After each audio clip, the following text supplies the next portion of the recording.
Welcome back to Living in Mexico. I'm Ana Maria Salazar. Thank you. Thank you so much for joining us this weekend. There's a lot of political topics that we need to discuss. Well, of course, there's still this unresolved issue, and very dangerous issue for Mexico's democracy, as far as I'm concerned, which has to do with the judicial reform, which we commented at the top of the hour. It's going to be discussed next week. The Supreme Court is going to come out and basically make some decisions that clearly it appears, we don't know 100%, but it appears that they may question the constitutionality of aspects of the judicial reform, and it'll be interesting to see what results or the reaction of President Claudia Sheinbaum. And of course, there continues to be a lot of discussion in terms of security in Mexico, and very continued concerns in terms of how, even though the president, she came out and said that, there is a downward trend in terms of the numbers of homicides in Mexico. I don't know, it just, if you watch the news or follow the news closely, it seems that there is a lot of violence, and I'm not too sure there's a downward trend, especially if you see what's going on in a place like Sinaloa. But there are other issues that have been discussed in this first month of President Claudia Sheinbaum that perhaps we haven't been paying attention to. And one of the issues there has been some ideas that have been presented, and it kind of gives us a sense what the education reform or education policies will be for this new government. To talk about this, and I always appreciate when he joins us, is Marco Fernandez. He teaches at the Tec de Monterrey. He's been joining us throughout the years. He's an expert on education. Marcos, welcome to the show. Has there been a formal proposal yet, or just ideas regarding any changes to Mexico's educational system? Welcome to the show. Hi, Ana Maria. Always thank you for the invitation. Well, so far in the last 3 weeks, there have been a series of announcements related to education. On the one hand, it has been pointed out by President Claudia Sheinbaum that her government is going to try to expand or recover this program of full-time schools. Now they're going to call it an extended schedule for schools, but not for all schools, only in elementary schools. And also they have talked about the need to increase the spaces for young people at the higher education. Remember that we talked when we were analyzing like the education results of the previous administration, that in the case of higher education, the government did not achieve the promise of a 50% enrollment in this education level.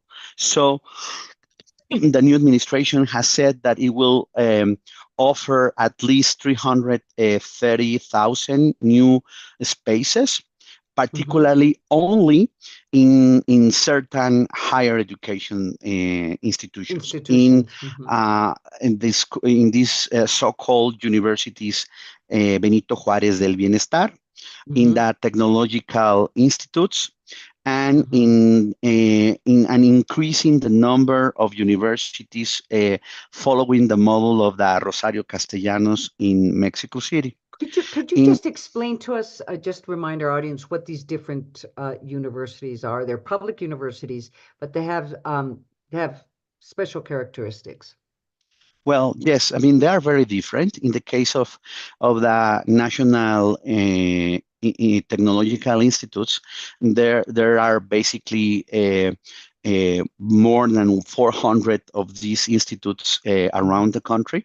So they are going to be contributing to part of the new spaces. basically with technical careers that will try to be in tune with the opportunities that Mm-hmm. the nearshoring is presenting, and that Mm-hmm. we talked about previously, that one of the key hills for that to be a concrete opportunity to Mexico Mm-hmm. is to try to cover the lack of human capital prepared in those technical careers that these productive activities associated to nearshoring require. On the other Mm-hmm. hand, there are these other universities, and Mm-hmm. I said so-called because they are Mm-hmm. really questionable. The Auditor General, for example, Mm-hmm. released a report in which there are several anomalies in the way that they use their budget, but Mm-hmm. beyond that administrative stuff, in terms of Mm-hmm. education, one of the key problems is that these universities are of very poor quality. Mm-hmm. Supposedly, they were going to be targeted to those communities with Mm-hmm. less than 100,000 people, Mm-hmm. but in Mm-hmm. reality, many of these universities are even in places such as Mexico City. And the Mm-hmm. problem is that professors that have been hired to teach in these institutes are really having very precarious labor conditions, to the Mm-hmm. point that many have been fired recurrently. And Mm-hmm. even the students themselves have protested that the Mm-hmm. quality, they are aware that the quality of the Mm-hmm. studies that they have been receiving through these institutions are Mm-hmm. not the best that could allow them to eventually, once that they graduate, to Mm-hmm. achieve a place in the labor market. Mm-hmm. Even in the daily press where Claudia Sheinbaum talk about this, Mm-hmm. one of your colleagues asked directly to the president, can you talk about Mm-hmm. the big problem of dropouts in precisely Las Benito Juárez, in Las Universidades Benito Juárez? And Mm-hmm. basically, Claudia Sheinbaum dumped the question and said, well, these are new institutions and we are having the first graduate. And she basically avoids Yeah. responding this big problem of Mm-hmm. dropout and quality Mm-hmm. of the education that is being taught. The third Mm-hmm. option is that this is to expand the model of this university, Rosario Castellanos, and Mm-hmm. the health university, La Universidad de la Salud, which will multiply spaces for those students that are aspiring to go into medical school. And Mm-hmm. in that sense, I mean, once again, the big challenge are on the one hand the quality. Mm-hmm. Mm-hmm. The budget is not really clear that it's going to be Mm-hmm. enough for Mm-hmm. for those that are listening to us. She said that they're going to be 5,000 million pesos, Mm-hmm. but those 5,000 million pesos is for extended schools in primary in the Mm-hmm. elementary schools, no, las jornada ampliada. Mm-hmm. Then for these new spaces on the Mm-hmm. universities, and even for an announcement that supposedly is going to be done next week in terms of how to multiply also the spaces for high school students. Mm-hmm. So we did the math according to the official data in the case of the 330,000 students that supposedly they want Mm-hmm. to incorporate, and that alone would cost the Mexican state 11,000 Wow. millions, and not the 5,000 that they are That she's putting for proposing. all Mm-hmm. the education proposals. Mm-hmm. So clearly, I mean, in addition to the lack of information of these um, pedagogical and administrative aspects that are key Mm-hmm. to really make possible these proposals to Mm-hmm. work, then there is this challenge of the enough resources to Mm-hmm. make this a real option for the education in Mexico. Let me ask you this. It sounds like they have a lot of good ideas. Because these sounds like good ideas. The problem is kind of figuring out how to implement them without sufficient resources and without sufficient infrastructure. So, um, it's the beginning of the administration. Maybe eventually they're going to start figuring out how to do this. what I think is interesting is what happened with the new policies or the new Mexican school that was implemented by the prior administration and all the controversies behind the textbooks. I mean, has there been any discussion on that? Has there been any study or any results in terms of trying to understand the impact of these that new Mexican school or new policies that was implemented last year and was well, there was a lot of discussion, a lot of Mhm. concern by parents.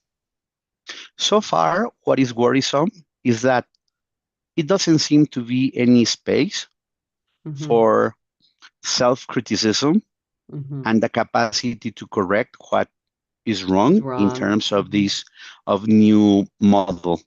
In Mm-hmm. fact, what they have said in a series of meetings that they have had, the new education's minister, he has Mm-hmm. said that they are going to try to consolidate the so-called new Mexican school. And I mean, there is basically non-reference so far to the Mm-hmm. big problem of learning that Mm-hmm. most of the students in our Mm-hmm. system at the different education levels, Mm-hmm. elementary, secondary, and high school, Mm-hmm. have no any reflection of okay, we're gonna retake Mm-hmm. these assessments to help the pedagogical strategies at the school level. Not at Mm-hmm. all in that sense. They have announced that there's going to be a new system for Mm-hmm. promoting and hiring teachers, but they have not said in what is Which going to way? be this new system. Only this rhetoric that they're going to build it together with a union.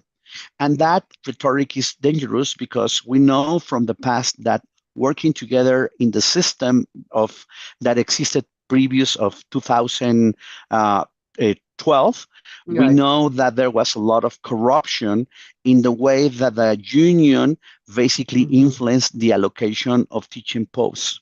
Yeah. And So in that resources. sense, and resources. So Yeah. sincerely, I mean, so Mm-hmm. far, despite that there has been these announcements that are targeting to this goal of increasing the opportunities. Mm-hmm. First, there's a lot of details that are not Not clear. clear that Mm-hmm. could undermine this achievement. But Mm-hmm. even more worrisome, there is no reflection, no policy proposal so far to guarantee that these educational opportunities produce quality of learning so kids Mm-hmm. they really achieve and develop those knowledge and skills that are required to Mm-hmm. transform their lives and to eventually integrate successfully in the labor market. We ran out of time. You got to come back soon, and I'm sure that we're going to be hearing much more about this the uh, once once we get through the constitutional crisis in regards to the implementation of the new justice reform that is being promoted. So let's do this. You got to come back soon. Marco Fernandez from the Tec de Monterrey. He's been joining us throughout the years, expert on Mexico's education system. Thank you so much for joining us. Thank you as always for the opportunity. Thank you. And we're going to go to commercial break. I'm Ana Maria Salazar, and you're listening and watching